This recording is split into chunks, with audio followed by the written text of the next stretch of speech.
Dear students, in the last session we have studied about the separation and the isolation of the DNA fragments. So we learnt one of the important tool of the recombinant DNA technology, that is nothing but the restriction enzymes. So ನಾವೀಗ already ಒಂದು important recombinant D N A ಟೆಕ್ನಾಲಜಿಯ ಒಂದು important ಟೂಲ್ನ study ಮಾಡಿದ್ದೀವಿ. So ಇವತ್ತು ನಾವು ಇನ್ನೊಂದು important recombinant ಟೂಲ್ನ ಬಗ್ಗೆ ಸ್ಟಡಿ ಮಾಡ್ತಾ ಇದ್ದೀವಿ. In this session we are going to study one more important tool of the recombinant technology. Already we listed this one, that is a cloning vector. So genetic engineering process alli yake cloning vectors ಬೇಕು, so that should we have to know. So cloning vectors are called as molecular vehicles. molecular vehicles ಅಂದ್ರೆ D N ಎನ ಒಂದು ಕಡೆಯಿಂದ ಇನ್ನೊಂದು ಕಡೆಗೆ transfer ಮಾಡುತ್ತೆ.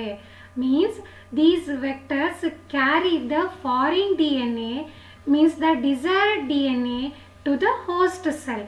ಎಲ್ಲಿಂದ ಎಲ್ಲಿಗೆ ಟ್ರಾನ್ಸ್ಫರ್ ಮಾಡುತ್ತೆ ಡಿ ಎನ್ ಎನ? The desired gene, this is the molecule, you know that. And this desired D N A the transferred to the host cell, host ಸೆಲ್ಗೆ ಟ್ರಾನ್ಸ್ಫರ್ ಮಾಡುತ್ತೆ. ಹಾಗಾಗಿ ಸೊ ಕ್ಲೋನಿಂಗ್ ವೆಕ್ಟರ್ಸನ್ನು ಮಾಲಿಕ್ಯುಲರ್ ವೆಹಿಕಲ್ಸ್ ಅಂಥೇಳಿ ಕರಿತೀವಿ. So normal ಆಗಿ ನೀವು vehicles ಅಂದರೆ ಕೇಳಿರ್ತೀರ, ಬಸ್, ಕಾರ್, ಎನಿಥಿಂಗ್, ಟ್ರೈನ್ ಆಗಿರ್ಬೋದು, anything. What they do, they will carry us from one place to another. ಒಂದು ಪ್ಲೇಸಿಂದ ಇನ್ನೊಂದು ಪ್ಲೇಸಿಗೆ ನಮ್ಮನ್ನು ಕರ್ಕೊಂಡು ಹೋಗಲಿಕ್ಕೆ ಹೆಲ್ಪ್ ಮಾಡ್ತಾ ಇದೆ. ಸೊ ಹಾಗೇನೆ ಕ್ಲೋನಿಂಗ್ ವೆಕ್ಟರ್ಸ್ ಅಂತ ಅಂದರೆ ಮಾಲಿಕ್ಯುಲರ್ ವೆಹಿಕಲ್ ಅಂತ ಕರಿತೀವಿ. ಯಾಕೆ ಅಂತ ಅಂದರೆ they will carry the genes or transfer the genes from or foreign D N A to the host cell. Foreign D N A ಅಥವಾ ಜೀನ್ ಆಫ್ ಇಂಟ್ರೆಸ್ಟನ್ನ ಹೋಸ್ಟ್ ಸೆಲ್ಗೆ ಏನು ಮಾಡ್ತಾ ಇದೆ, ಡೆಲಿವರ್ ಮಾಡ್ತಾ ಇದೆ ಅಥವಾ ಟ್ರಾನ್ಸ್ಫರ್ ಮಾಡ್ತಾ ಇದೆ. ಹಾಗಾಗಿ ವೆಕ್ಟರ್ಸನ್ನು ಮಾಲಿಕ್ಯುಲರ್ ವೆಹಿಕಲ್ಸ್ ಅಂತ ಹೇಳಿ ಕರಿತೀವಿ. Then we are going to study the features of the cloning vector. So cloning vector ಒಂದು ಕಡೆಯಿಂದ ಅಂದರೆ ಜೀನ್ ಆಫ್ ಇಂಟ್ರೆಸ್ಟ್ನ ಹೋಸ್ಟ್ ಸೆಲ್ಲಿಗೆ ಟ್ರಾನ್ಸ್ಫರ್ ಮಾಡಬೇಕು ಅಂದರೆ that should possess several features.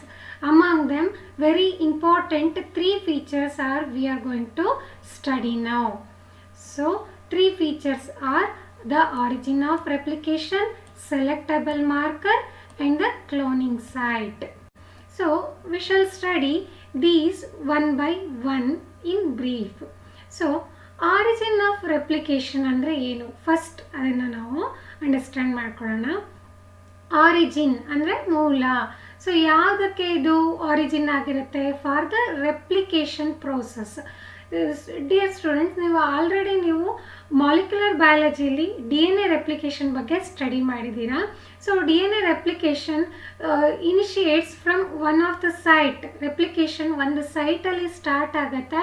ಆ ಸ್ಟಾರ್ಟ್ ಆಗುವಂಥ ಡಿ ಎನ್ ಎ ಸೀಕ್ವೆನ್ಸನ್ನು, ಡಿ ಎನ್ ಎ ಸ್ಟ್ರ್ಯಾಂಡಲ್ಲಿ replication start ಆಗುವಂಥ ಸೀಕ್ವೆನ್ಸನ್ನು ರೆಪ್ಲಿಕೇಶನ್, ಆರಿಜಿನ್ ಆಫ್ ರೆಪ್ಲಿಕೇಶನ್ ಅಂತ ಹೇಳಿ ಕರಿತೀವಿ ಅಂತ ಹೇಳಿ ಆಲ್ರೆಡಿ ತಿಳ್ಕೊಂಡಿದ್ದೀರಾ. So here also the same. So origin of replication means this is a sequence from where the replication starts, and any piece of DNA when linked to this sequence can be made to replicate within the host cells. So origin of replication andre eno?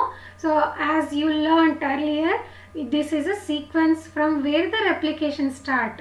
ಯಾವ ಸೀಕ್ವೆನ್ಸಿಂದ replication start ಆಗುತ್ತೋ ಆ replication start ಆಗುವಂಥ ಸೀಕ್ವೆನ್ಸನ್ನು origin of replication ಅಂತೇಳಿ ಕರೀತಾರೆ. So origin of replication is also known as ori site. Ori site ಅಂತ ಹೇಳಿ ಕೂಡ ಕರೀತಾರೆ. Simply it is also called as ori site. So ಇಲ್ಲಿ ರೆಪ್ಲಿಕೇಶನ್ ಸ್ಟಾರ್ಟ್ ಆಗೋದು ಅಷ್ಟೇ ಅಲ್ಲ, ಯಾವುದೇ ಒಂದು ಡಿ ಎನ್ ಎ ಪೀಸನ್ನು ಆರಿಜಿನ್ ಆಫ್ ರೆಪ್ಲಿಕೇಶನ್ಗೆ ಲಿಂಕ್ ಮಾಡಿದರೆ that sequence that made to replicate with in the host cell. Host cell ಒಳಗಡೆಗೆ ಅದು ಏನಾಗುತ್ತೆ, number of copies will be formed. Number of replicated copies will be formed by the activity of this origin of replication. So not only these two functions performed by the origin of replication, one more function also performed by the origin of replication, that is, this sequence is responsible for controlling the copy number of the linked DNA.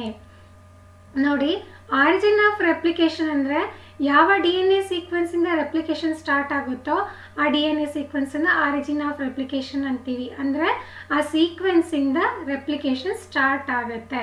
ಹಾಗೆಯೇ ಯಾವುದೇ D N A ಪೀಸನ್ನು origin of ರೆಪ್ಲಿಕೇಶನ್ಗೆ link ಮಾಡಿದರೆ ಆ ಸೀಕ್ವೆನ್ಸನ್ನು number of copies ಆಗಿ replicate ಮಾಡಲಿಕ್ಕೆ allow ಮಾಡುತ್ತೆ. That replication takes place within the host cells.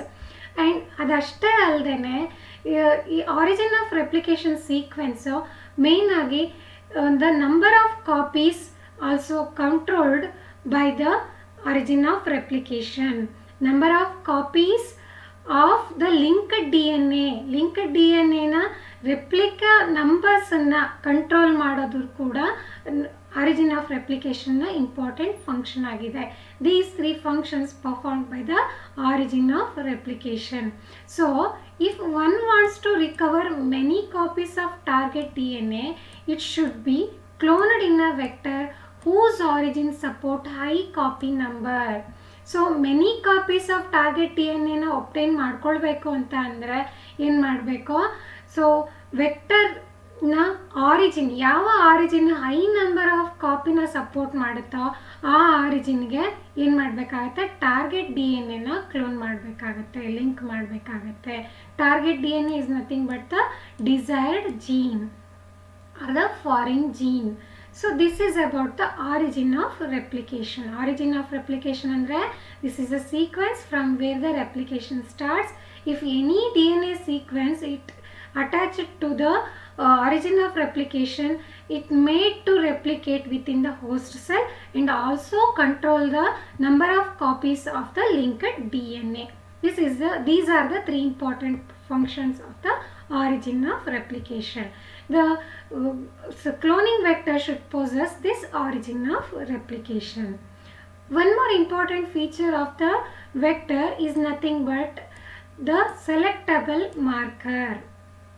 So, in addition to RE site, origin of replication, vector should require a selectable marker. Selectable marker ಯಾಕೆ ಬೇಕು? Why this selectable marker is essential? So it is which helps to identifying and eliminating non-transformants and selectively permitting the growth of the transformants. For this purpose, the essential markers are necessary in the vectors. ಇದು ವೆಕ್ಟರಿನ ಒಂದು important feature ಆಗಿದೆ. ಯಾಕೆ ಅಂತ ಅಂದರೆ ಏನು ಮಾಡ್ತಾ ಇದೆ ಇದು? Mainly it helps. ಇದೇನಕ್ಕೆ ಹೆಲ್ಪ್ ಮಾಡ್ತಾ ಇದೆ? ಐಡೆಂಟಿಫೈ ಮಾಡಿ ಎಲಿಮಿನೇಟ್ ಮಾಡುತ್ತೆ. ಯಾವುದನ್ನು? ನಾನ್ ಟ್ರಾನ್ಸ್ಫಾರ್ಮೆಂಟ್ಸನ್ನು ಐಡೆಂಟಿಫೈ ಮಾಡಿ ಎಲಿಮಿನೇಟ್ ಮಾಡುತ್ತೆ. ಹಾಗೆ selectively permitting the growth of the ಟ್ರಾನ್ಸ್ಫಾರ್ಮೆಂಟಿನ ಗ್ರೋತನ್ನು ಸೆಲೆಕ್ಟಿವ್ಲಿ ಪರ್ಮಿಟ್ ಮಾಡ್ತಾ ಇದೆ. So these are the two important functions performed by the selectable markers in the vector. So ಏನು functions? These will identify and eliminate the non-transformants and selectively permitting the growth of the transformant. So, ಈ transformant ಮತ್ತು non-transformants ಅಂದ್ರೇನು? First thing you have to recall. ನೀವು already molecular ಬಯಾಲಜಿಲಿ transformation ಅನ್ನುವಂಥ ವರ್ಡನ್ನು study ಮಾಡಿದ್ದೀರಾ. Transformation ಅಂದರೆ it is a procedure through which a piece of DNA is introduced into a host bacterium. Host ಬ್ಯಾಕ್ಟೀರಿಯಮ್ಗೆ ಒಂದು DNA ಪೀಸನ್ನು, ಫಾರಿನ್ DNA ಪೀಸನ್ನು ಇಂಟ್ರಡ್ಯೂಸ್ ಮಾಡುವಂಥ ಪ್ರೊಸೀಜರನ್ನು ಟ್ರಾನ್ಸ್ಫಾರ್ಮೇಷನ್, ಆ ಪ್ರೋಸೆಸನ್ನು ಟ್ರಾನ್ಸ್ಫಾರ್ಮೇಷನ್ ಅಂತೇಳಿ ಕರಿತೀವಿ. So if that piece of DNA is present in the bacterium, then the cell, ಯಾವ ಬ್ಯಾಕ್ಟೀರಿಯಾದಲ್ಲಿ ಆ ಪೀಸ್ ಆಫ್ DNA ಇರುತ್ತೋ ಆ ಬ್ಯಾಕ್ಟೀರಿಯಾನ ಟ್ರಾನ್ಸ್ಫಾರ್ಮ್ಯಾಂಟ್ ಅಂತ ಕರಿತೀವಿ. ಯಾವ ಬ್ಯಾಕ್ಟೀರಿಯಾದಲ್ಲಿ ಈ piece of D N A ನಾವು ಟ್ರಾನ್ಸ್ಫರ್ ಮಾಡಿರುವಂಥ piece of D N A ಇರೋದಿಲ್ವೋ ಅದನ್ನು ನಾನ್ ಟ್ರಾನ್ಸ್ಫಾರ್ಮೆಂಟ್ ಅಂತ ಕರಿತೀವಿ. ಜೆನೆಟಿಕ್ ಇಂಜಿನಿಯರಿಂಗ್ ಪ್ರೋಸೆಸ್ಸಲ್ಲಿ transformants essential for the further process. Non transformants are not necessary. So ಈ ಟ್ರಾನ್ಸ್ಫಾರ್ಮೆಂಟ್ಸನ್ನು ಮತ್ತು ನಾನ್ ಟ್ರಾನ್ಸ್ಫಾರ್ಮೆಂಟ್ಸನ್ನು ಡಿಸ್ಟಿಂಗ್ವಿಷ್ ಮಾಡಿ ಐಡೆಂಟಿಫೈ ಮಾಡಿ ನಾನ್ ಟ್ರಾನ್ಸ್ಫಾರ್ಮೆಂಟನ್ನು ಎಲಿಮಿನೇಟ್ ಮಾಡಲಿಕ್ಕೆ ಹಾಗೆ ಸೆಲೆಕ್ಟಿವ್ಲಿ ಟ್ರಾನ್ಸ್ಫಾರ್ಮೆಂಟ್ಸಿನ ಗ್ರೋತನ್ನು ಅಲೋ ಮಾಡಲಿಕ್ಕೆ ಸೆಲೆಕ್ಟಬಲ್ ಮಾರ್ಕರು ಹೆಲ್ಪ್ ಮಾಡ್ತಾ ಇದೆ. For example, the genes which are encoding for the resistance to antibiotics such as ampicillin, chloramphenicol, tetracycline, kanamycin, etc. are the useful selectable markers for E. coli. But the normal E. coli cells do not carry these resistance gene against any of the antibiotics. Modified E. coli cells ಈ ಆಂಟಿಬಯೋಟಿಕ್ಸಿಗೆ ರೆಸಿಸ್ಟೆನ್ಸನ್ನು ತೋರಿಸ್ತಾ ಇದೆ. So ಯಾವ ಜೀನು ರೆಸಿಸ್ಟೆನ್ಸನ್ನು encode ಮಾಡ್ತಾ ಇದೆ means the genes which are encoding the resistance to the antibiotics ಯಾವ್ದ್ಯಾವುದು ampicillin, chloramphenicol, tetracycline, kanamycin ಈ ರೀತಿಯಾದಂತಹ ಆಂಟಿಬಯೋಟಿಕ್ಸಿಗೆ resistance ತೋರಿಸ್ತಾ ಇರುವಂತಹ ಎನ್ಕೋಡ್ ಮಾಡ್ತಾ ಇರುವಂತಹ ಜೀನ್ಸು ಏನಾಗಿರುತ್ತೆ ಸೆಲೆಕ್ಟಬಲ್ ಮಾರ್ಕರ್ ಆಗಿರುತ್ತೆ. So next important feature is the presence of a cloning site. So in order to link the alien DNA is nothing but the target DNA. ನೋಡಿ alien DNA, target DNA, foreign DNA ಅಥವಾ gene of interest ಅಂತ ಏನೇ ಹೇಳಿದ್ರು ನಾವು all they are the same. So alien DNA, it is a gene of interest, nothing but the target DNA. The vector needs to have very few, preferably single recognition site for the commonly used restriction site. Common ಆಗಿ use ಮಾಡುವಂಥ restriction ಎನ್ಸೈಮ್ಸಿಗೆ preferably ವೆಕ್ಟರಲ್ಲಿ ಕೆಲವು ಅಥವಾ preferably single ತುಂಬ ಕಡಿಮೆ recognition site ಇರಬೇಕು ಅಥವಾ single ಇದ್ದರೂ that is better. So very few are preferably single recognition site for the commonly used restriction site. Recognition site ಅಂದರೆ ಆಲ್ರೆಡಿ ನಾವು ಮಾಲಿಕ್ಯುಲರ್ ಸಿಸರ್ಸ್ ರೆಸ್ಟ್ರಿಕ್ಷನ್ ಎನ್ಸೈಮ್ಸ್ ಬಗ್ಗೆ ಹೇಳುವಾಗ ತಿಳ್ಕೊಂಡಿದ್ವಿ. Recognition sites are the specific sequence in a DNA strand that recognized by the restriction enzymes. That means the palindromic sequence. The restriction enzymes identifies the palindromic sequence. This specifically that sequence are called as the recognition sites or the restriction sites. So preferably few ಇರಬೇಕು ಅಥವಾ single ಇರಬೇಕು cloning site. ಈ ಒಂದಕ್ಕಿಂತ ಹೆಚ್ಚು cloning restriction site ಇದ್ದರೆ ಏನಾಗುತ್ತೆ that will creates the problem for the gene cloning which will complicate the gene cloning process. ಯಾಕೆ presence of more than one recognition sites that will create the which will generate several fragments ಅನ್ನ generate ಮಾಡ್ತಾ ಇದೆ.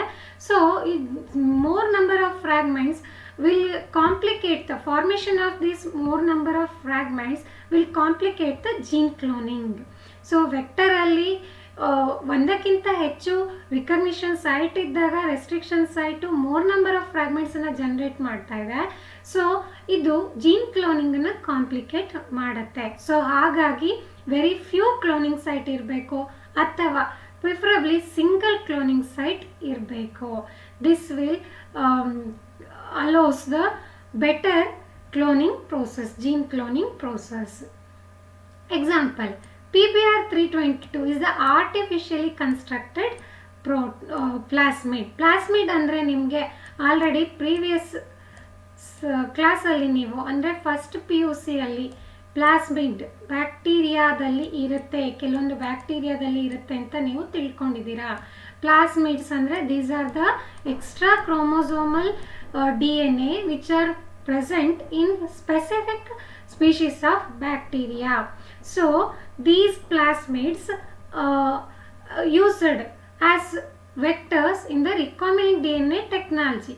So ನಾವಿಲ್ಲಿ plasmid PBR322ನ study ಮಾಡ್ತಾ ಇದ್ದೀವಿ. This is the artificially constructed plasmid.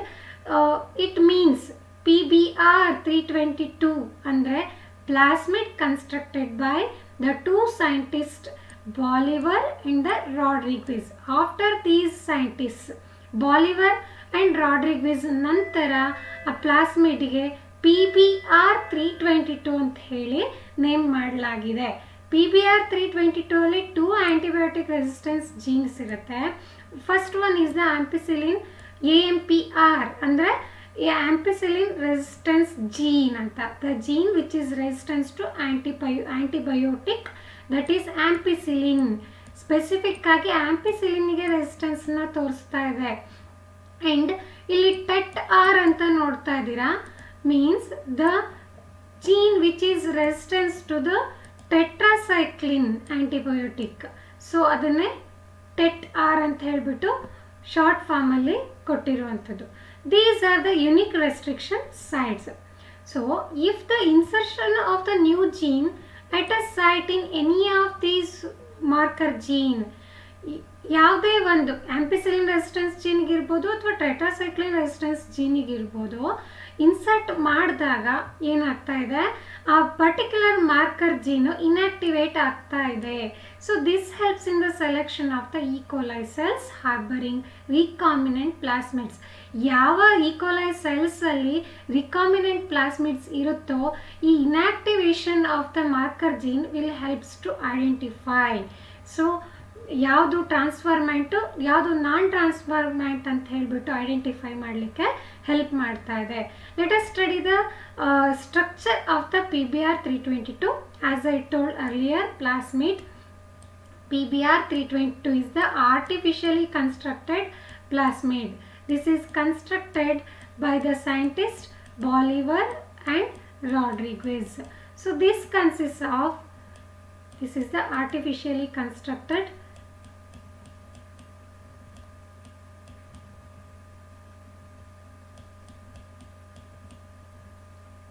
plasmids, and these possess two antibiotic resistance gene marker genes, that is ampicillin resistance and then the tetracycline resistance gene. So if the foreign gene is inserted into BAMH1, ಇಲ್ಲಿ ನಿಮ್ಗೆ ಕಾಣಿಸ್ತಾ ಇದೆ ಈ recognition ಸೈಟಿಗೆ BAMH1 ಅನ್ನುವಂಥ recognition ಸೈಟಿಗೆ foreign ಜೀನ್ನ insert ಮಾಡಿದಾಗ, so the tetracycline resistance gene will be inactivated. Suppose if the foreign gene is inserted into the PST1 recognition site, then the antibiotic resistance gene, ampicillin resistance gene will be inactivated. So ಈ ರೀತಿಯಾಗಿ ಈ antibiotic resistance ಜೀನ್ಗಳು marker gene ಆಗಿ function ಮಾಡುತ್ತೆ. Further, we are going to study how these genes will help to identify the transformants in the non-transformants. Before going to that, observe this structure. This is very important for your examination point. So draw neat label diagram of PBR322 ಅಂತ ಹೇಳಿ question ಕೇಳ್ತಾರೆ. I have to learn this diagram with the labels. PBR322 ಅಲ್ಲಿ two antibiotic resistance gene ಇದೆ. They are the ampicillin resistance gene and the tetracycline resistance gene. And this also contains one of the important feature of the vector, that is RE site. RE site ಇದೆ and then ROP ಇದೆ. ROP is the replication of the plasmid, the site for the replication of plasmid. Then further the restriction sites for several enzymes such as PST1, PVU1, EcoR1, CLAF1, HIND3, BAM1, SAL1, like this. This is the structure of the PBR322. So further, how the we can select the transformant from the non-transformants in the recombinant DNA technology, we are going to study. The methods helps in the selecting the transformants in the recombinant DNA technology. Now we are going to study. So one of the method is the antibiotic resistance gene. So as I told earlier, ನಾವೀಗಾಗಲೇ ಹೇಳ್ದ ಹಾಗೇನೆ, so plasmid PBR 322 ಅಲ್ಲಿ suppose ampicillin resistance gene insert ಮಾಡಿದ್ರೆ that gene will be inactivated. If it is apart from the antibiotic resistance gene of the ampicillin, we inserted into tetracycline resistance gene, this tetracycline gene will be inactivated. By this insertion of the foreign gene, that will inactivate the marker gene. This method will helps in the identification or the selecting the transformants. Transformant ಅಂದ್ರೇನು, ಯಾವ ಸೆಲ್ಲಲ್ಲಿ bacterial ಸೆಲ್ಲಲ್ಲಿ recombinant plasmid ಇರುತ್ತೋ ಅದನ್ನು ಟ್ರಾನ್ಸ್ಫಾರ್ಮ್ಯಾಂಟ್ ಅಂತೀವಿ. ಯಾವ ಸೆಲ್ಲಲ್ಲಿ recombinant plasmid ಇರೋದಿಲ್ವೋ ಅದನ್ನು ನಾನ್ ಟ್ರಾನ್ಸ್ಫಾರ್ಮ್ಯಾಂಟ್ ಅಂತ ಹೇಳಿ ಕರಿತೀವಿ. ಸೊ ನೋಡಿ, ಆಂಟಿಬಯೋಟಿಕ್ ರೆಸಿಸ್ಟೆನ್ಸ್ ಜೀನ್ ಹೇಗೆ ಟ್ರಾನ್ಸ್ಫಾರ್ಮೆಂಟ್ನ ಸೆಲೆಕ್ಟ್ ಮಾಡಲಿಕ್ಕೆ ಹೆಲ್ಪ್ ಮಾಡ್ತಾ ಇದೆ. The ligation of alien DNA is carried out at a restriction site present in one of the two antibiotic resistance gene. For example, we can ligate the foreign DNA at BAMH1 site of the tetracycline resistance gene in the vector PBR 322. The recombinant plasmid will lose the tetracycline resistance due to insertion of foreign DNA, but can still be selected out from the non-recombinant ones by plating the transformants on the ampicillin containing medium. ನೋಡಿ, ನಾನಿಲ್ಲಿ already ಹೇಳ್ದಾಗೇನೆ, ಈಗ BAMH1 restriction ಸೈಟಿಗೆ ಅಂದರೆ tetracycline resistance ಜೀನಲ್ಲಿ ಇರುವಂತಹ BAMH1 recognition site ಅಥವಾ restriction ಸೈಟಿಗೆ foreign ಜೀನನ್ನು insert ಮಾಡಿದಾಗ ಈ tetracycline resistance ಜೀನು ಇನ್ಆಕ್ಟಿವೇಟ್ ಆಗುತ್ತೆ. So ಈಗ ಹೇಗೆ ನಾವು ಇದನ್ನು ಸೆಲೆಕ್ಟ್ ಮಾಡುವಂಥದ್ದು? When tetracycline resistance gene inactivate ಆದರೂ ಕೂಡ ಏನಾಗ್ತಾ ಇದೆ, that shows the resistance towards the antibiotic ampicillin. So ಹಾಗಾಗಿ ಏನಾಗ್ತಾ ಇದೆ, ಇದು ರಿಕಾಂಬಿನೆಂಟ್ ಅಥವಾ transformant the media containing the tetracycline that will not grow, but these can grow in the media containing ampicillin antibiotic. So ಹೇಗೆ ಇದನ್ನು ಟ್ರಾನ್ಸ್ಫಾರ್ಮೆಂಟ್ ನಾನ್ ಟ್ರಾನ್ಸ್ಫಾರ್ಮೆಂಟನ್ನು differentiate ಮಾಡ್ತೀವಿ? The transformant growing on the ampicillin containing medium are then transferred on a medium containing the tetracycline. The recombinant will grow in the ampicillin containing medium but not on the media containing the tetracycline. ನೋಡಿ, BAMH1 recognition site tetracycline resistance ಜೀನಲ್ಲಿರುವಂತಹ ಸೈಟಿಗೆ foreign ಜೀನ್ನ insert ಮಾಡಿದಾಗ ಏನಾಗ್ತಾ ಇದೆ, ಇದು tetracycline resistance ಎಬಿಲಿಟಿನ ಅಥವಾ tetracycline gene ಇನ್ಆಕ್ಟಿವೇಟ್ ಆಗಿದೆ ಇಲ್ಲಿ. ಸೊ ಹಾಗಾಗಿ ಟ್ರಾನ್ಸ್ಫಾರ್ಮೆಂಟ್ ಏನಾಗುತ್ತೆ, ಆಂಪಿಸಿಲಿನ್ ಕಂಟೈನಿಂಗ್ ಮೀಡಿಯಮಲ್ಲಿ ಗ್ರೋ ಆಗುತ್ತೆ. Medium means it is a nutrient medium, nutrition and all the growing conditions are provided. Then the transferred medium containing the tetracycline. So ಇಲ್ಲಿ ampicillin containing mediaದಲ್ಲಿ grow ಆಗುತ್ತೆ. ಆನಂತರ ಇದನ್ನು tetracycline ಇರುವಂಥ ಮೀಡಿಯಾಕ್ಕೆ ಟ್ರಾನ್ಸ್ಫರ್ ಮಾಡಿದಾಗ tetracycline ಮೀಡಿಯಾದಲ್ಲಿ ಅದು grow ಆಗಲ್ಲ, ಆಂಪಿಸಿಲಿನ್ ಇರುವಂತಹ ಮೀಡಿಯಾದಲ್ಲಿ ಮಾತ್ರ ಗ್ರೋ ಆಗುತ್ತೆ. ಸೊ ಹೀಗೆ ನಾವು ರಿಕಾಂಬಿನೆಂಟ್ ಮತ್ತು ಟ್ರಾನ್ಸ್ಫಾರ್ಮೆಂಟ್ ನಾನ್ ಟ್ರಾನ್ಸ್ಫಾರ್ಮೆಂಟನ್ನು ನಾವು ಐಡೆಂಟಿಫೈ ಮಾಡ್ಬೋದು. The recombinant grow in the ampicillin containing medium only. Ampicillin antibiotic ಇರುವಂಥ ಮೀಡಿಯಮಲ್ಲಿ ಮಾತ್ರ ರಿಕಾಂಬಿನೆಂಟ್ ಗ್ರೋ ಆಗುತ್ತೆ. ಆದರೆ ಟೆಟ್ರಾಸೈಕ್ಲಿನ್ ಆಂಟಿಬಯೋಟಿಕ್ ಇರುವಂಥ ಮೀಡಿಯಾದಲ್ಲಿ ಗ್ರೋ ಆಗೋದಿಲ್ಲ. ಯಾಕೆ ಅಂತ ಅಂದರೆ that loses the lost the tetracycline resistance gene, ಇನ್ಆಕ್ಟಿವೇಟ್ ಆಗಿರುತ್ತೆ. ಹಾಗಾಗಿ ಅದು ಟೆಟ್ರಾಸೈಕ್ಲಿನ್ ಇರುವಂಥ ಮೀಡಿಯಾದಲ್ಲಿ ಗ್ರೋ ಆಗಲ್ಲ. ಸೊ ನಾವು ಹೇಗೆ ಟ್ರಾನ್ಸ್ಫಾರ್ಮೆಂಟನ್ನು ಐಡೆಂಟಿಫೈ ಮಾಡ್ತೀವಿ? That grow in the media containing ampicillin but does not grow in the tetracycline containing media.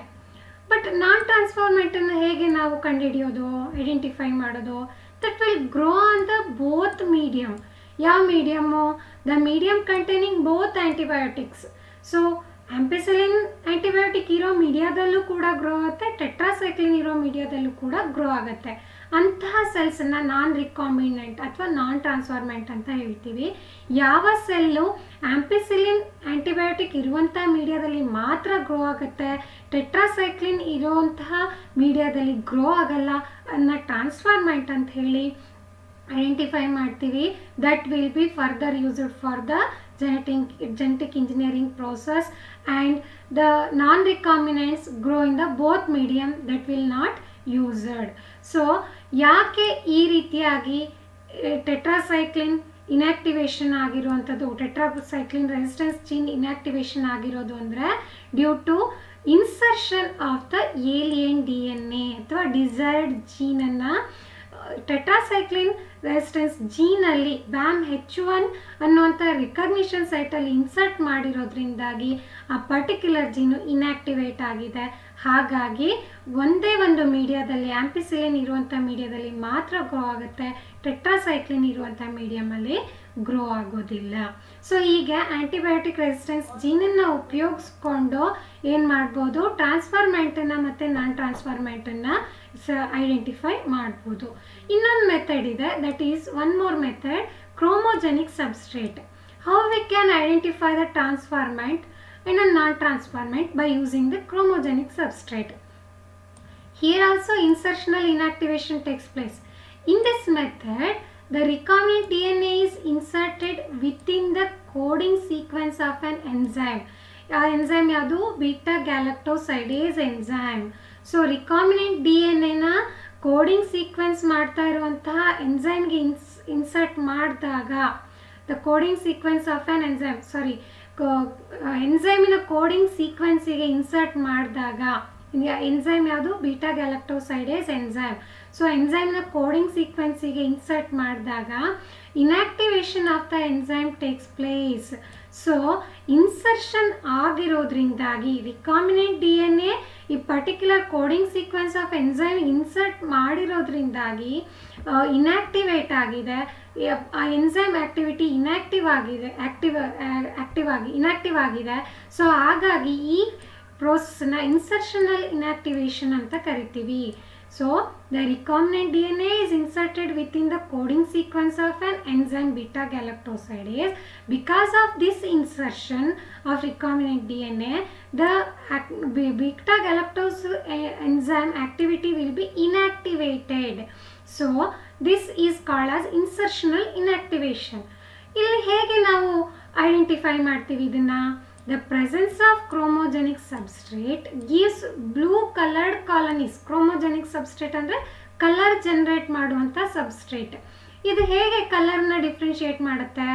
So chromogenic substrate gives blue colored colonies if the plasmid in the bacteria does not have an insert. ಬ್ಯಾಕ್ಟೀರಿಯಾದಲ್ಲಿ ಯಾವುದೇ ರೀತಿಯಾದ insertion ಇಲ್ಲ ಅಥವಾ ಯಾವುದೇ recombinant DNA ಇಲ್ಲ ಅಂತ ಅಂದರೆ ಏನಾಗಿರುತ್ತೆ, ಅದು ಬ್ಲೂ ಕಲರ್ಡ್ ಕಾಲೋನಿಸ್ನ ಮೀಡಿಯಮಲ್ಲಿ ಫಾರ್ಮೇಷನ್ ಮಾಡುತ್ತೆ. Suppose presence of insert results into the insertional inactivation of the beta galactosidase. The colonies do not produce any color. These identified as recombinant colonies. ನೋಡಿ, ಇನ್ಸರ್ಟ್ ಮಾಡಿರುವಂತಹ foreign DNA ಇಲ್ಲ ಅಂತ ಅಂದರೆ, so ಆಗ beta galactosidase enzyme ಇನ್ಯಾಕ್ಟಿವೇಟ್ ಆಗಿರಲ್ಲ.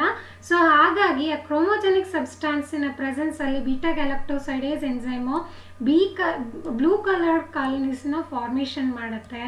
Suppose insertion ಇತ್ತು ಅಂತ ಅಂದರೆ ಏನು ಮಾಡುತ್ತೆ, the beta galactosidase enzyme is inactivate ಆಗಿರುತ್ತೆ. ಹಾಗಾಗಿ ಅದು ಯಾವುದೇ ಕಲರ್ ಕಾಲೋನಿನ ಪ್ರೊಡ್ಯೂಸ್ ಮಾಡೋದಿಲ್ಲ. ಯಾವುದೇ ಕಲರ್ಡ್ ಬ್ಯಾಕ್ಟೀರಿಯಲ್ ಸೆಲ್ಸನ್ನು, ಗ್ರೂಪ್ ಆಫ್ ಸೆಲ್ಸನ್ನೇ ಕಾಲೋನೀಸ್ ಅಂತ ಕರೆಯೋದು. ಅದನ್ನು colored colonies do not produce. Hence these non-colored cells or colonies are identified as recombinant colonies, and the colored colonies are identified as non-recombinant cells. So blue colored colony formation ಆದರೆ ಆ ಕಾಲೋನೀಸಲ್ಲಿ insertion ಇಲ್ಲ ಅಂತ ಹೇಳಿ ನಾವು identify ಮಾಡ್ಬೋದು. ಯಾಕೆ ಅಂತ ಅಂದರೆ ಇಲ್ಲಿ ಇನ್ಸರ್ಷನ್ ಇಲ್ಲದೆ ಇರೋದ್ರಿಂದಾಗಿ ಬೀಟಾ ಗ್ಯಾಲಕ್ಟೋಸೈಡೇಸು ಇನ್ಆಕ್ಟಿವೇಟ್ ಆಗಿರಲ್ಲ. ಸೆಕೆಂಡ್ ಕೇಸಲ್ಲಿ ಏನು, there is no colour in the colonies, there is no colonies are formed because the inactivation of the beta galactosidase enzyme takes place because of the presence of the insertion. So these do not produce colonies do not produce any of the color, so they are the recombinant colonies. If the colonies produced blue colored colonies, then it is called as the this is identified as the non-transformant or the non-recombinant colonies. These are about the identification. These are the methods of the which helps in the selecting the transformants in the recombinant technology. By these processes or the methods, one can identify the recombinant colonies, and that is further used for the genetic engineering process.